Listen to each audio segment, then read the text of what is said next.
Hey, what's going on, everyone? And welcome back to my channel. This is Big Discussions 76, my original channel. My name is Dr. Anwar Yusuf Dunbar. I have one person there. Thank you for being here. Please smash that like button. And no matter how long you are here, please smash that like button. And if YouTube makes this available for the hype function, please consider hyping this stream so more people can see it. So, hey, everybody, this is my let me slow down and enunciate my words. Hey, everybody, this is my version of punching the clock, and I'm gonna hang out for about an hour because I don't want to eat too late, and I have to run off back to the office tomorrow morning. So I wanted to say a few words about Dave Ramsey's recent words that ruffled everybody's feathers. Okay. And I have a history with Dave Ramsey's class. So I thought that this would be something cool to give some reaction to.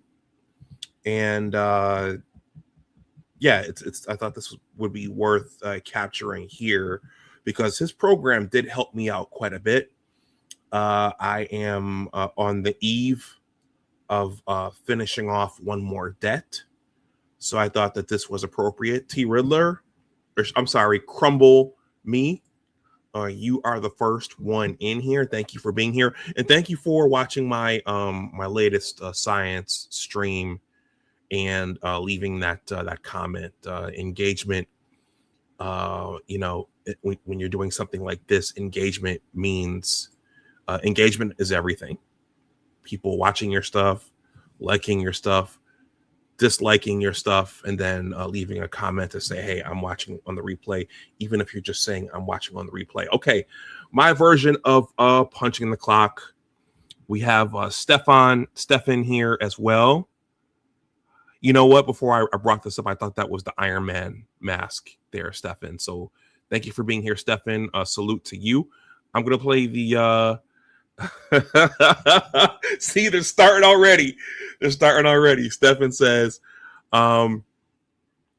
Dave Ramsey is very out of touch. It shows a lot. Well, we're going to get to that in the next hour. Let me play the intro so I can get this started and then end this off. And yeah, we're going to talk about Dave and a little bit of a financial piece. All right, I'll see you guys on the other side of this intro featuring Theo Waff emphasizing the importance of reading. So, where did this topic come from?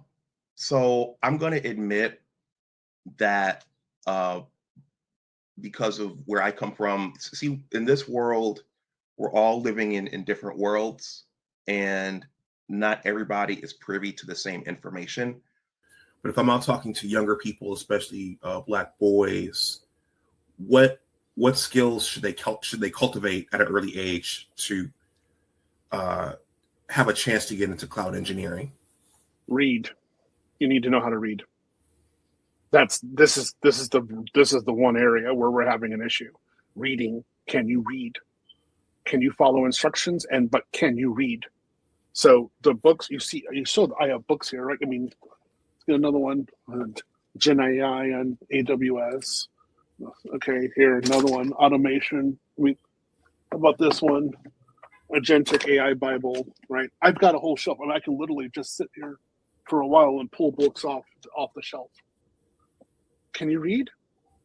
Can you actually pay attention? Can you sit down and read 3 chapters and take notes?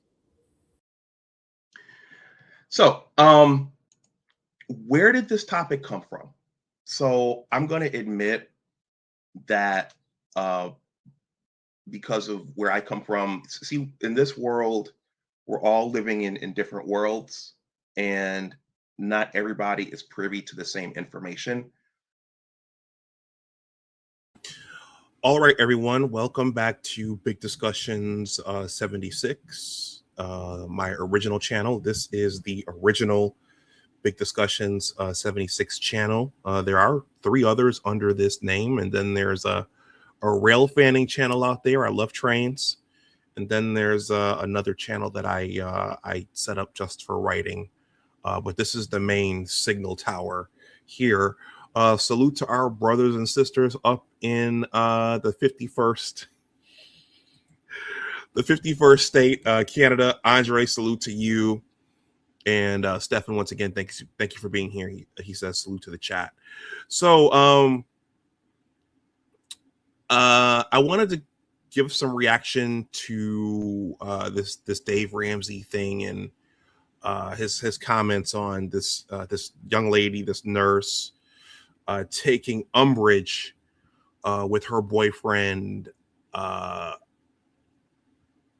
not marrying her and setting the condition for his marrying her, her paying off her $90,000 worth of student loan debt. Let me pull this up. Let me pull up my history here, because this is part of YouTubing is catching the cycle, catching the news cycle, catching the algorithm.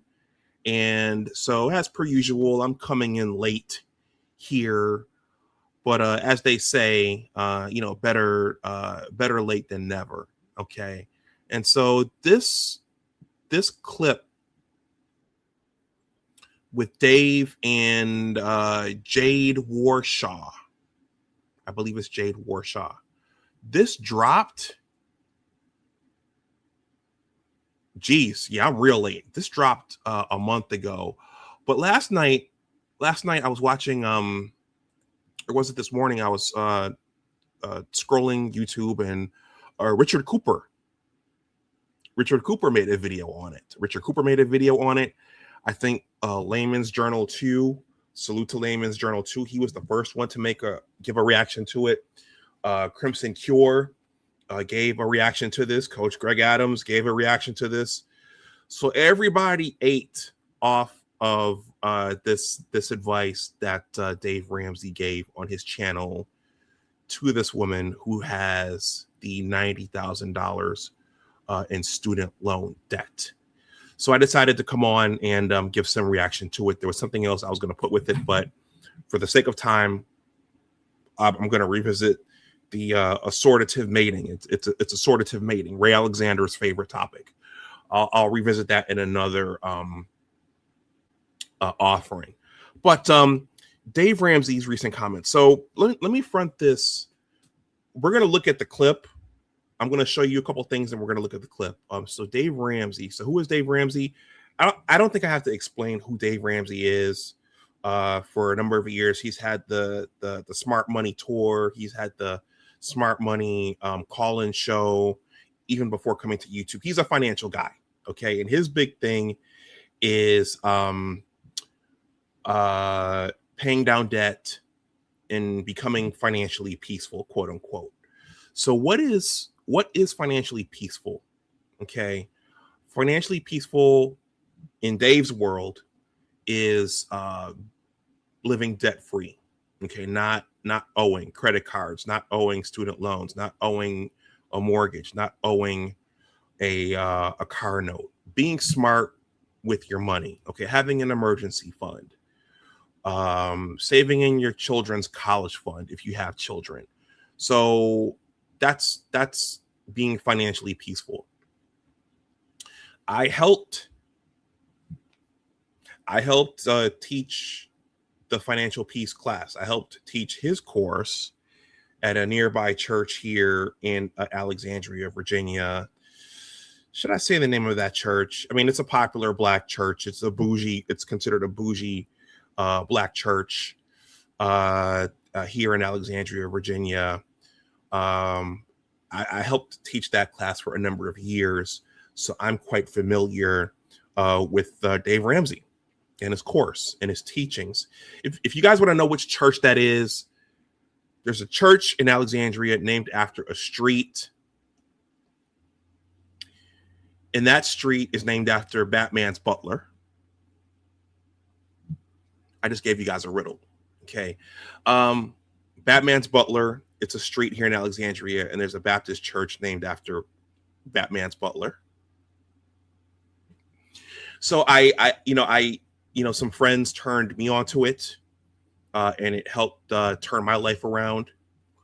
And I've left that comment underneath all of the videos giving reaction to Dave's comments.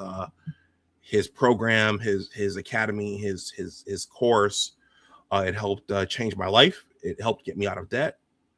There are a few more things to pay off. But, when you're listening to someone talk, when you're listening to a teacher or a personality, you might not agree with everything they say. Okay, they may say some things that you might not agree with. I mean, there were things that I'm going to get myself in trouble here. There were a couple of things that Kevin Samuel said that I didn't agree with. There are things that my parents say that I don't agree with. The people you look up to, the teachers you follow, there are always going to be things that you don't agree with. Okay, so now that that's out of the way, really, really quickly, I was thinking about some facts and figures earlier, and when I say that his course helped me, let me talk a little bit about that. So, you guys know that Jeff St. James and his women's panel, they're talking about Cheyenne Bryant, Dr. Cheyenne Bryant, right now. So you guys know that I am a real PhD. There's my degree right there on the wall. But towards the end of my doctoral training, I discovered Robert Kiyosaki's Rich Dad, Poor Dad series. Let me see if I have the picture queued up here. Yeah, I had Robert Kiyosaki's Rich Dad, Poor Dad series. I started reading it. I started playing his game, and I thought that real estate would be the way to go. And I said to myself, you know what? I've been in school all these years training to work for someone else. You could just get real estate and get passive income and get out of the rat race and onto the fast track. So long story short, that ended up being a lot harder than I thought it would be. Okay. There were some basic things I didn't understand about learning to invest. Okay. There are certain things I didn't understand about partnering in the context of learning to invest. And I wound up, at that time, I already had about $40,000 worth of student loan debt. Maybe let's say $37,000 worth of student loan debt, right? Actually, no, let's just take it up to 40. Okay. My loan was worth 25. There's my mother's Parent Plus loan that she took out for me. And then at the end of graduate school, I took out another $3,000, a City Assist loan to give me some more money because I was seeing somebody at the time who had expensive tastes. And so that's about $40,000. And then wanting to learn how to invest in real estate, I wound up going in debt for another 20, 25. Okay. And then just not understanding credit cards altogether. So over the last 10 years, Dr. Dunbar will have paid off probably about $35,000 worth of debt. Okay. And the way that I did that was with Dave Ramsey's debt snowball. Okay. So it does work if you commit to it. He has lots of critics besides just this thing we're going to talk about today, but the program does work if you dedicate yourself to it and you put your mind to it. Not everybody likes the spiritual aspects. I did interview LJ from Savings Minus Debt a couple of years ago, and I haven't seen him much recently in the YouTube streets, but he was very outspoken about how he was able to take the mathematical aspects of Dave's program. He discarded the spiritual aspects of it, but he was able to take the mathematical aspects of it and get himself out of debt. And so a lot of people have used it. About a month or so ago, I'm going to move on, I'm at 15 minutes. About a month or so ago, 3 to 4 weeks, I was asked to give a financial talk in Buffalo, and the basis of it, the meat and potatoes of it, was one of Dave Ramsey's Financial Peace University programs. So I do have some receipts and invoices here. Shout out to Jason Black. So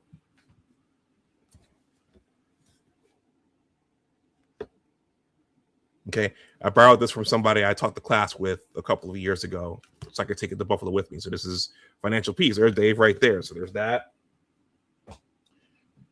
There's his Act Your Wage game. Okay. And then here's another one. I think these are audio discs. So I've used this program. All right. I'm going to show two things before we analyze the video, and then I'll wrap up. We'll analyze the video. I'll talk about what I disagreed with, and then we'll wrap up. So T Riddler says JMCNCA. I don't know what that means. Andre says salute. Andre says CGA. CGA has been cooking Dave for years. Yeah, Dave. There are people who disagreed with the debt snowball. The debt snowball does work if you do it. You just have to be patient and you have to budget your money. But there are people who criticize that. There are other wealth coaches and personalities who say, you know what, he's not the be all end all. No, he's not the be all and end all. And then for a little while, he was taking a lot of heat over on TikTok. That he was a hashtag actually over on TikTok. So, so he has his critics. Andre says, Dave is good for financial talk, but he needs to stop simping. Yeah. So two lead-ins to his discussion with Jade Wardshaw. So I told you guys that I gave a talk in Buffalo 3 weeks ago. I clipped a piece of it where I introduced Dave. So if any of Dave's people are watching this, I'm not just doing this to rip Dave, but the program does work. So this is a minute. Guys, bear with me. This piece I clipped off is about a minute. And this is in Buffalo. You guys are the first ones to see this footage. And then the other thing about how much fun God only knows fun. Okay. And I like this quote here: let anyone spiritually involved in relationships learn to get it and not let it. And then there's fun here also. Money is 20% knowledge and 80% behavior. So it's what you actually do. Okay. And the proof the opponents of Financial Peace University of the growing so long and it's fun. You see, this is not maybe it look like us. This is there are this lady here, Jane Warlock, and right on David now. Honestly, guys, I'm going to stop that right there. When I gave that talk, the camera was sitting in the back of the room, and I was holding the mic a little too close to my face, so there was a lot of. So when I clipped that off, I tried to adjust the sound. It did something with AI, but I was giving a talk based upon Dave's materials. So when we watched this clip, that clip you just saw, I was introducing his co-host. Her name is Jade Wardshaw, I believe. And the reason I put that Jade Wardshaw, and the reason I had to introduce Jade like that is because Dave he's of European descent, and the church I was presenting at was a black church. So you have to relate it to your audience, and I think that's one of the reasons why Dave is used. I think that's one of the reasons why Dave has enlisted her help, because he was working with a gentleman named Chris Hogan. I think they stopped, they fell out for something, but I was introducing her. So the woman in the video you're going to see is Jade Warshaw. Before I show the Dave Ramsey video, I'm going to show something from my library. Okay, I interviewed a fellow Johnson C. Smithite named Tyrell Hughes. I don't know if you all remember that, but he taught financial peace as well, and he gave some words on why the class was important. I'm going to play a few minutes of this, then we'll watch the Dave Ramsey video because I'm 20 minutes in. Antdog, peace, Antdog. What's going on? He says, Dave, a big dog in Tennessee. Dave is a big dog in Tennessee. His curriculum is in the school systems there, I hear. Okay. Well, you know what? Good for those kids for the financial advice. Robert Kiyosaki also said that in his books that the United States school system doesn't teach kids anything about money. Okay. And they teach them everything else. So good for them if they're learning all that stuff at an early age, because a lot of people don't get it until they're older. Okay, this is a quick snippet from my discussion with Tyrell Hughes, who also taught Dave Ramsey's class. T. Ruther says, do you get paid or some form of compensation for teaching a Dave Ramsey course? No. Usually if you're teaching it at a church like we were, it was volunteer.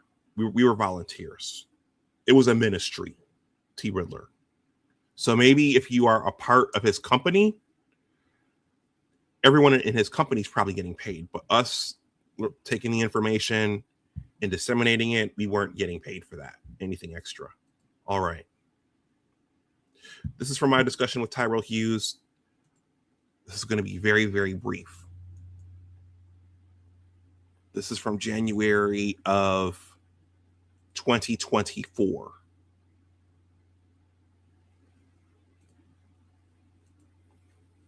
It's my content, so I don't think I have to say fair use.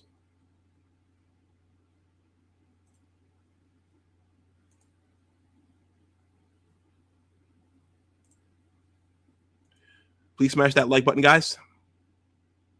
Talks about, how many households are still living paycheck to paycheck, how many households don't have $1,000 set aside for an emergency fund, right? And when we don't have money set aside, let's say that $1,000 for an emergency fund, most of us end up going to credit card usage and stuff like that, which if, another stat should be up there, which is credit card debt, because in America, we teach that debt is normal. And then you got to realize that that's something that we got to unlearn too. It doesn't have to be. Mm-hmm. Well, also, there are numerous, and this is surprising, there are numerous members of the six-figure club who can't afford a $400 expense. I mean, that's nonsensical. You almost can't imagine that happening. How could you be a member of the six-figure club and you can't afford a $400 expense? Yes. So a lot of it has to go ahead. It's behavior. Like I said, so people always say when I make more money, right? And a lot of it has to do with, how are you managing it? And biblically, this was what I stood on for myself, was that when I learned how to do better with the little that I have, God was going to give me more. Right. So, I didn't know how to budget early on. Right. I didn't know how to manage my finances early on. So I did the same thing that everybody else did. Fucked it up. So, but when I learned how to be more responsible and accountable and say, hey, I got to say no to this if I want this later. Right. Or I can't keep robbing Peter to pay Paul. I had to learn a better system of managing my finances. And that starts with being aware and addressing the fact that I got to change my behavior. So one of the basic teachings of Dave's class is money is 20% head knowledge, 80% behavior. That's what he's talking about right now. We're going to move on really, really quickly. So even though African Americans on that list, had the lowest average median salary, a lot of that. Imagine if if let's just say if I'm just gonna use this last point. Imagine if now this point right here he's gonna make, I'm gonna start to tie this back in to this whole thing. Fair use. So you got mom and dad in that household, right? Both are making $52,000, but you put those two together, you have a 6-figure household. So, you know, a cheat code that I always tell everybody, and you know, who you get in a relationship with or who you have kids with, who you are married to can make or break you, right? So don't just do it just for the sake of saving money, but realize that how you interact and how you partner with somebody else is a cheat code, right? And you can get to your goals a lot faster together than you can by yourself. Yes. All right. So what he just talked about right there, and we're going to play Dave next. What Tyrell just talked about right there was combining incomes. Okay. And that was around the time I became fascinated with median household income. And I wondered why Black people were at the bottom.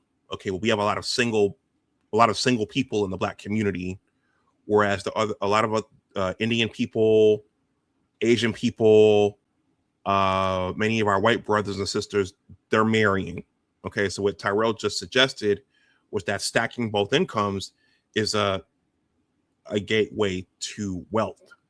Okay, and the other thing is, which he said was, it was my mentor who first told me that the person you decide to marry is the biggest decision of your life. Okay. And Tyrell just stated the person you decide to get with is going to very much impact your financial health and your financial well-being. So either you're both moving in the same direction, or you're pulling against each other and you're moving in opposite directions. And I'm sure a lot of you all, myself included, have experienced pulling in opposite directions. You can have the plan, you can have a good plan and a good methodology and a good strategy, but if both people have not bought in, then you'll just be spinning your wheels. And I think that is a part of this clip we're going to look at from Dave Ramsey, which I'm going to bring on right now. Okay. A watch. What does that say? A watch 11. Yeah. Who you pick as your spouse is the biggest financial decision you will ever make. How many households teach their children that? I'm not knocking my folks. I love my folks, but we never talked about this. Okay. You know, you grow up hearing about being equally yoked in church, becoming one flesh. But it wasn't until a Nigerian buddy during my postdoc told me this. Shout out to Dapo. It wasn't until I met him that someone had told me that marriage is a wealth building tool. How many households are told that marriage is a wealth building tool? Okay. A watch 11 said, Doc, do you account for wealth? Wealth and income are different. You're exactly right. You're right. Yeah. So wealthy people, and I'm not saying I'm one. I'm not saying I'm giving dating advice. So I'm not okay. Let me just put that disclaimer out there. I'm not giving dating advice. I'm not giving marriage advice. I'm not giving wealth advice. I'm not a fiduciary. But what I do know is that wealthy people calculate their net worth several times a year. They plan things out. They budget their money, even when they become wealthy. They have wealth advisors. So yes, a watch 11. We are on the same page there. Wealth and income are very, very different. And me and Tyrell talked about that. You have numerous members of the 6-figure club, people who make 6 figures, who still can't afford a $400 or a $500 expense. Make that make sense. All right, you guys want to hear my reaction to Dave, and I want to hear your reactions to Dave there in the chat as well. So let's hear what Dave and Jade Warshaw have to say about this woman who has $90,000 worth of debt, but her boyfriend won't marry her until she pays that down. Guys, before we watch this, does that make sense to you? Do you think the guy is a creep? Do you think he's drinking the milk without purchasing the cow? Because I thought about that earlier. Let's get to it. You guys let me know what you think there in the chat.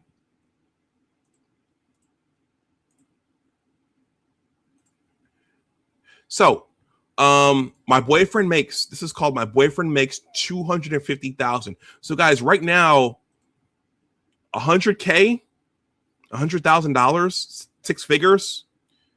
That's not the Holy Grail anymore. The Holy Grail. It's not the Holy Grail anymore. Okay. 200K, 250K, 300K. That's when you're doing something. Okay. Making 100,000, 150. That's not considered doing it big. Now the bar has been raised to 200 and 250K. All right, let's go. This is only 6 minutes, fortunately. You guys let me know what you think there in the chat. Fair use, fair use. There's Dave and Jade.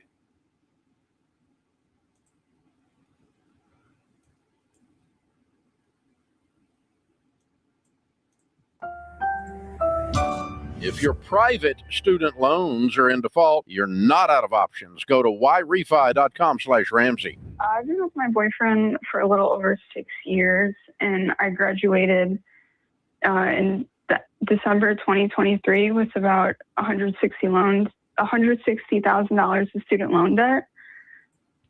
Okay, so she graduated with $160,000 worth of student loan debt, and now she's down to 95. So it's probably because, well, we're going to hear what's going on, but it's probably because she's with him and they're following his plan that she's down to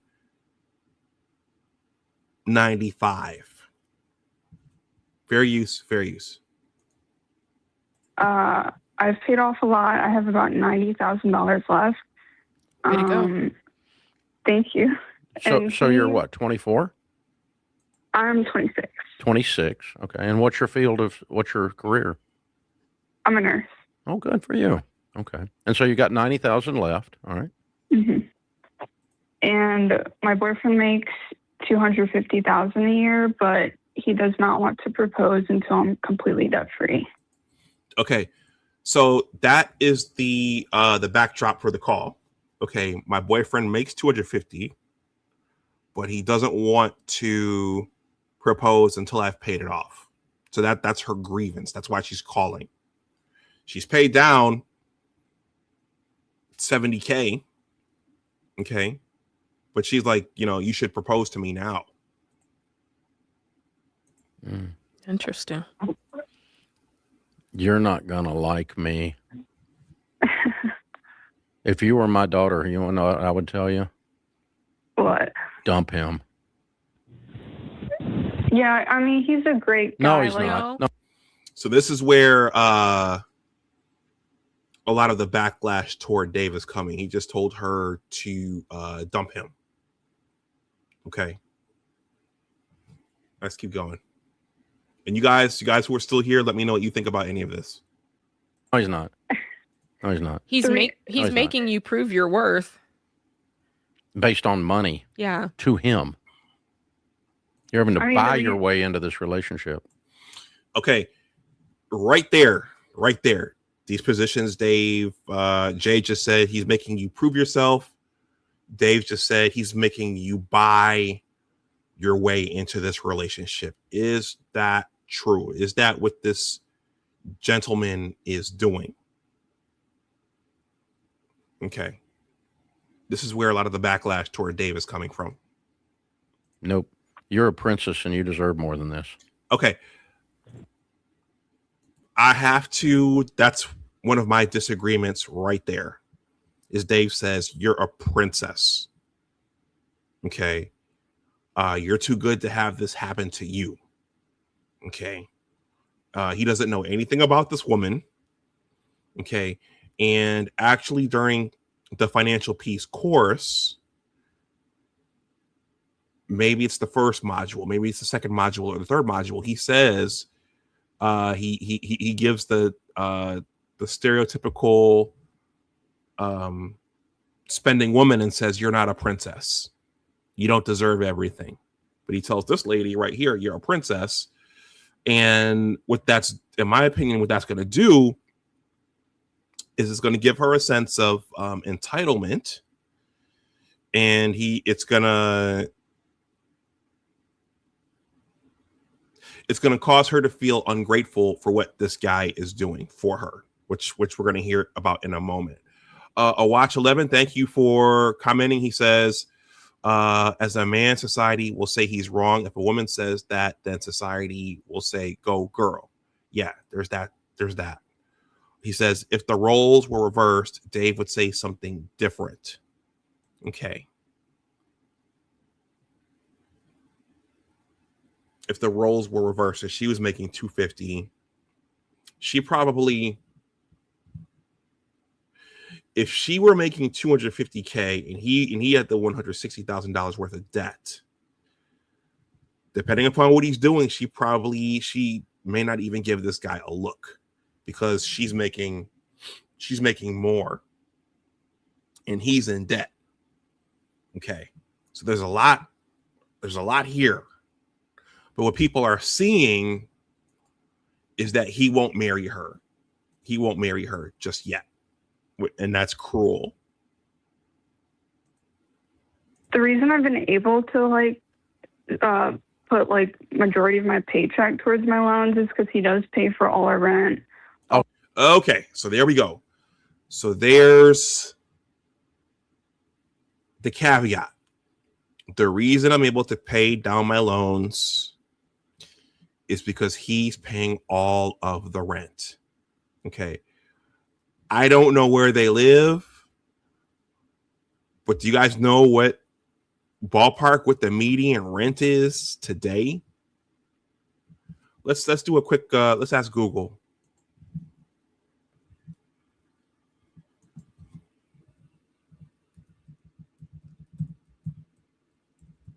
What's the average rent in the United States today? The average rent. Let's bring Dave down.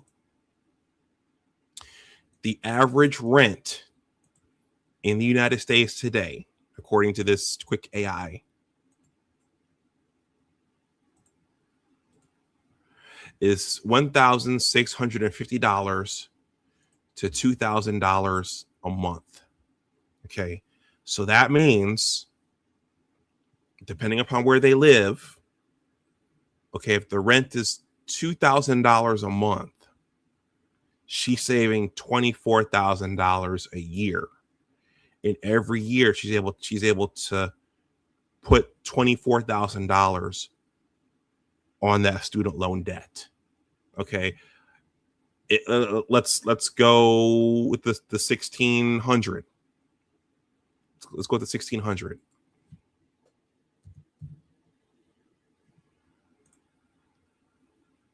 $1,650 times 12. If it's $1,650, she's able to put $19,800 on that student loan debt. Okay. So this guy, whoever he is doing her a real solid, because if she was out working and had her own place, she would not be able to pay this debt down like this. All right.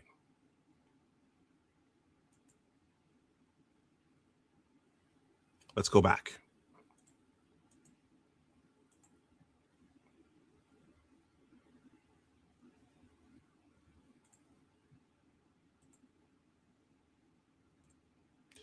Oh, Watch 11, I appreciate your comments and your participation. He says, true. And then he says, the graphic says Houston. See what the rent is in Houston. Okay, thank you. Watch, thank you. What is the rent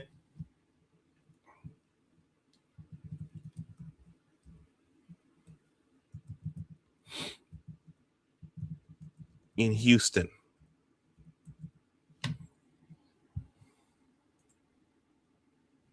Okay, so a wash. It is the average rent in Houston. It's a little bit lower.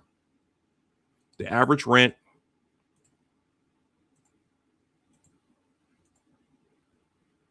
in Houston is 1,350 to 1,400. So 1,350 to 1,400. Still, let's just go with the 1,350. Multiply that by 12.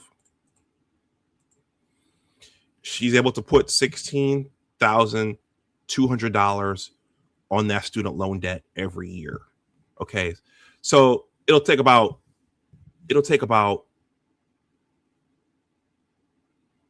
ballpark. She had 160, about 10 years.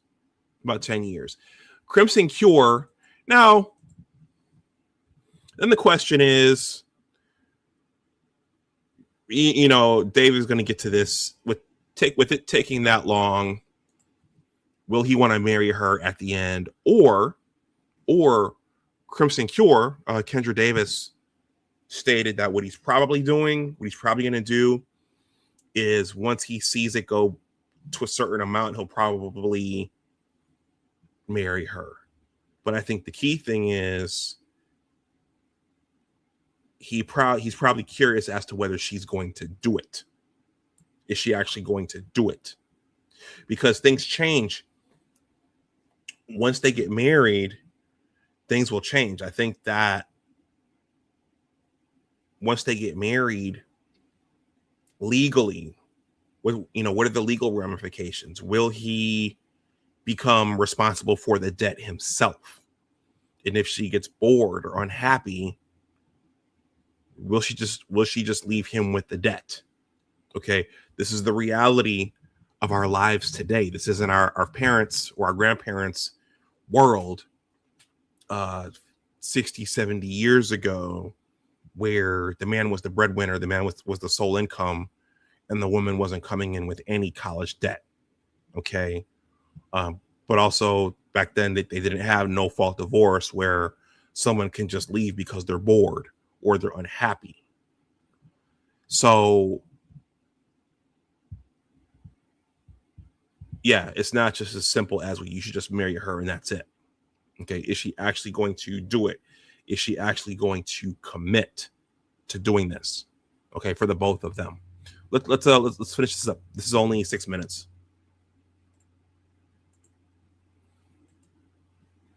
And when people get comfortable, things change. You know, you make deals as a couple. You know, later on, the deals and the understandings change. Okay, and sometimes they ultimately get broken. Fair use. Oh, so you live together? Yeah, we live together. Oh, so you're already married, but you just didn't admit it. Yeah, it does feel like we're married. Well, that, Yeah. gosh, Yeah. So what's his incentive to get married? None. and this, let me just say this, Haley, and I'm saying this because you're going to have relationships after this and you're going to learn from this. And there's people who are going to watch this call and learn from this.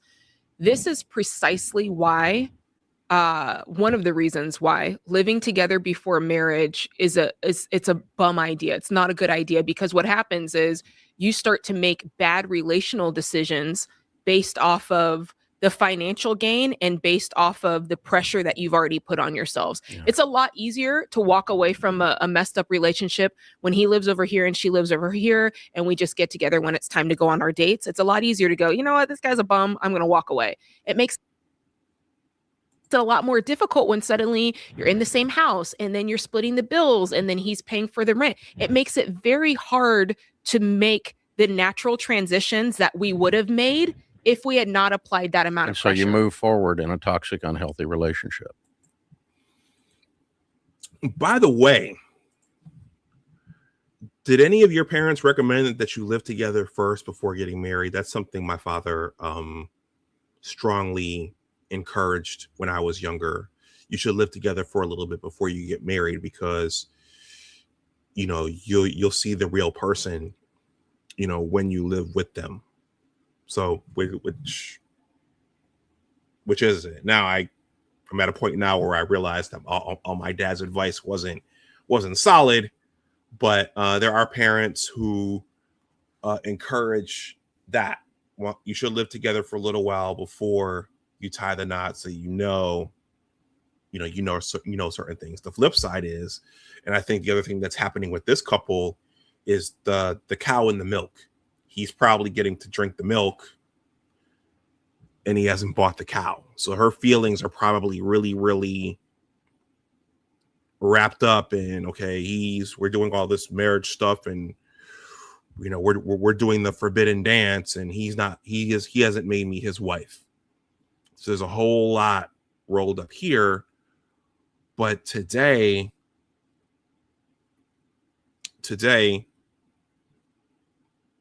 yeah, that gentleman certainly has to think about the long-term ramifications if they move ahead with the marriage right now, in my opinion.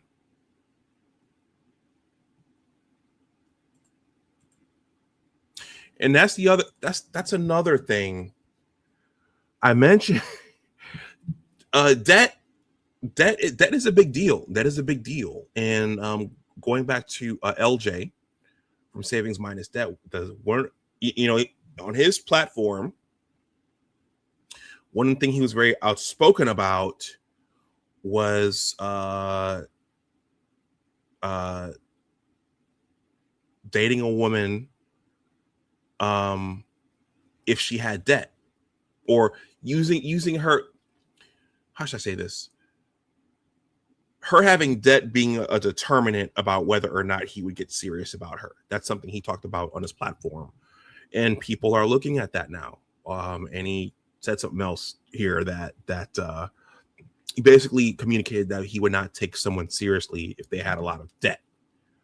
It might sound a little bit cruel, but also projecting into the future, you do have to think about what the long-term ramifications of something like that would be if you get together with someone and you want to save and invest and build, but meanwhile they have a huge debt load to dig out of. Okay, and once you work yourself and you get out, that's something else you never ever want to deal with again. Okay, so Cynical Optimist, thank you for being here. Everybody, please smash the like button. I'm going to go for just a little bit longer. MBA young boy says, I think the parents of women say don't live together. The man's parents usually don't care unless they're religious. Oh, that's the other thing. The spiritual aspect. Living together before you tie the knot is a major no-no. In addition to doing the forbidden dance before you tie the knot. Awatch 11 says, if she is a nurse, she can afford her own place. She's freeloading. Okay. And nurses don't have the best reputation as well.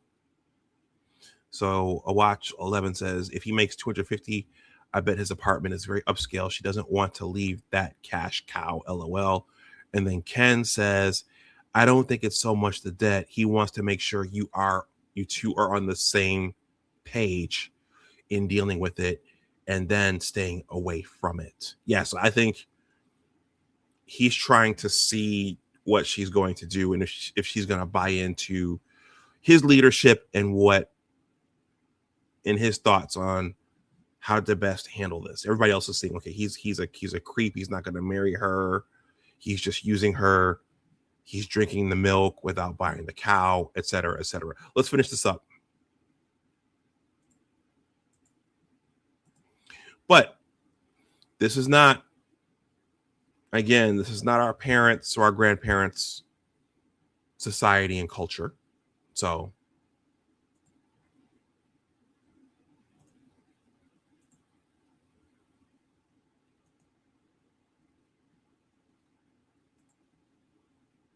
fair use. Because you chose to share an address. Anyway, Now, you're not going to do it. I can tell by the way you're talking. So here's the thing. We love people getting out of debt. You know that. And why do we love people getting out of debt? Because we love people and we want them to be able to prosper. And your number one wealth building tool is your income. You have a fabulous career choice. As a nurse, you'll always be employed and you can always work as much as you want to work. You can work 80 hours a week or you can work 20 hours a week. As a nurse, you'll be able to do that the rest of your life. And you can make a pile of money. All we tell couples to do is to be aligned, be in agreement on how money is going to be handled. Now, he is in agreement that he hates debt. You're in agreement that you've hated debt and you've been working it down. Yeah. Okay. But then he has put up a false block here. I'm just telling you, I love you. And if you were my daughter, I'd tell you not to marry this guy. And because I think this is a false premise. You're aligned on what is important. You're aligned on, okay, we don't like debt. We're going to avoid debt. We're going to get out of debt. And that's not, people have asked me since I came on the air here 35 years ago, should I marry someone with debt? And the answer is always yes, as long as you love them and you're aligned that we're getting rid of the debt. If you have zero debt, but one of you loves debt and hates saving, and the other one loves saving and hates debt, you're going to get a divorce later. The number one cause of divorce in North America today is money fights and money problems. And guess what this is? This is a money fight. So Dave says it's a money fight. I wonder if, now we don't know this guy. We don't know anything about this guy. We don't know his story. She's coming to them and talking about him, which isn't necessarily a good thing. But is this a fight yet? Are they fighting at home behind closed doors? I don't know. But Dave just said you should marry someone with debt. It's okay. You can marry someone with debt as long as you love each other. Okay. As long as you love each other and you're in agreement about what to do with the debt. Okay. Fair use. Yeah. You're just not having it out loud. You're having it in your head. Yeah, that's right. Now, what could be going on, and I'm going to allow a little space for this. He could just be an idiot today, and he just needs to learn a little bit about what it means to be in a relationship and what it means to handle money together. You said one thing that might cause me to go, I wonder if I brought this to him and saw a premarital counselor, if we can get on the same page, is it seemed like he was willing to help with the debt. Now, you guys aren't, married yet, but I do not agree with Jade calling him an idiot. I don't agree with that. And the other thing is, again, you have to consider how much money she's actually saving, because if she was by herself, she'd still owe over 100,000 easily. It makes a big deal. It makes a huge difference when you have some place to stay and you don't have to pay to live there. That's a huge difference. That's a huge advantage. In a married relationship, it seemed like he was willing to help, but he was helping in the wrong way. And so that's the only thing that makes me think he might possibly simply be misguided, because he said, "Oh, I'll pay the rent." You could go to a marriage counselor, I'll pay the rent if you do this, and say, "Look, let's get aligned on this, or we're going to end this." Yeah. But if at the end of the day, the answer to the question is, "I won't marry you," yeah, then yes, we have a until problem. you pay off your debt. So the question's answered. You Right. value that more than you value me. Mm-hmm. See you later, alligator. Yeah, holla. After a while, crocodile, you'd be gone. Yeah, I'll be done with this. I'm just not doing this. Absolutely. Yeah. What do the cool kids say? See you, Felicia, or something? So Bye, Felicia. Bye, Felicia. Yeah. That's the cool kids. Like 20 years ago, the cool kids, right? Yeah. See. I'm gonna remember that forever, Dave. That was great. See you later, Felicia. I get off my lawn. Okay. I'm that guy. All right. Why Refi refinances defaulted private student loans. Okay. That was that. So on his channel, on his call-in show, you know, they don't just talk about money, they talk about relationships as well. So I just wanted to come on and give some reaction to that. There's a lot we don't know about both people. There's a lot we don't know because it was her calling. It was her calling with her grievance, and there's a lot that we don't know. I didn't agree with Jade calling him an idiot. I didn't agree with Dave telling her you should leave this guy.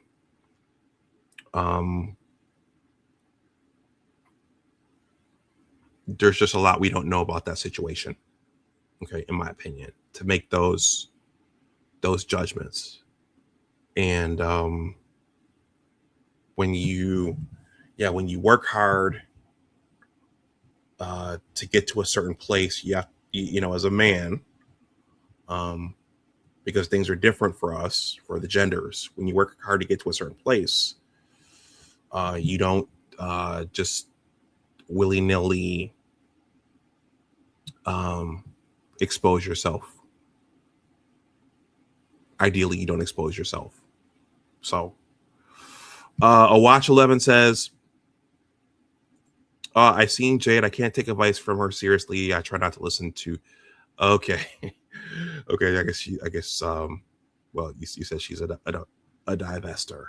Okay. All right. For those of you who don't know what a divester is, you can look that up. I won't say it here. But I just wanted to come on and give some quick reaction to that. This has been out for about a month. Dave has taken a lot of criticism on a lot of things, and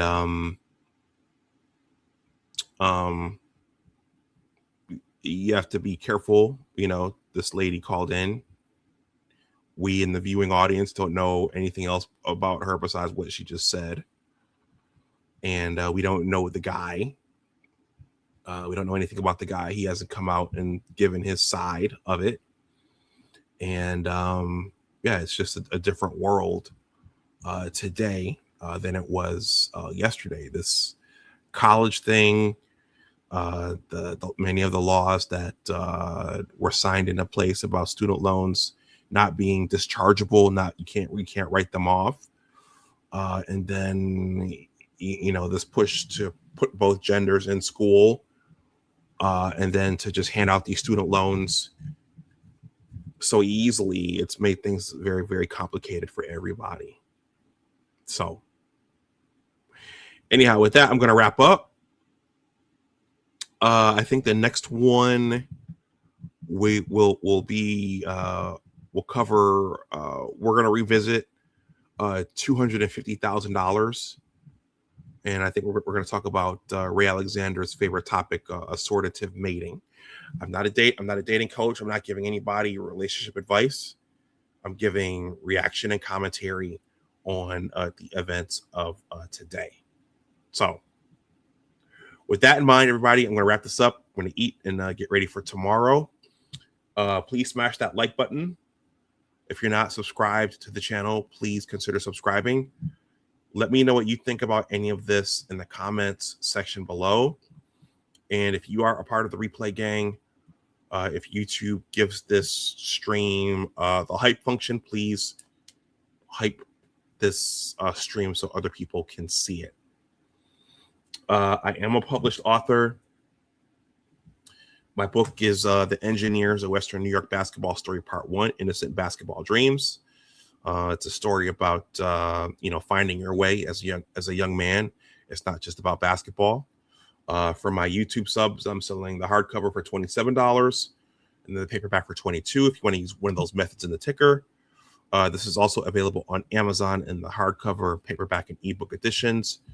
And you can also go to my online store, Big Words Authors.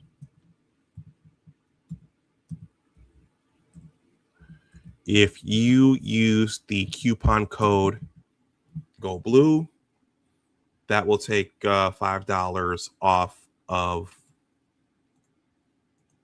the list prices there.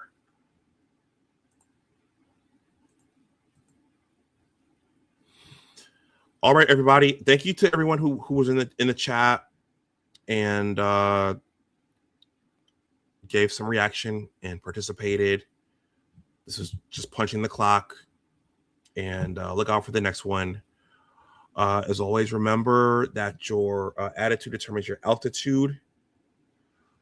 Always try to do your best.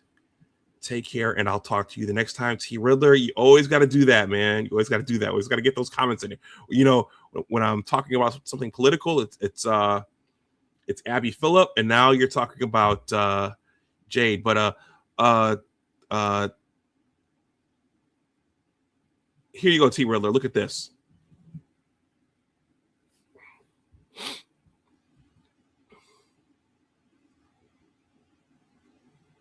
Yeah, he's laughing.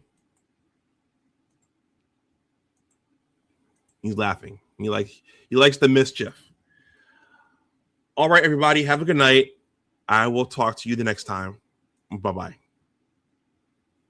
And his program works. It works really well. If you're indebted and you want to get out of debt. T. Riddler says, she'll be single soon. Yeah, she passes my my looks test. So, but she's happily wedded to someone else, T. Riddler. All right.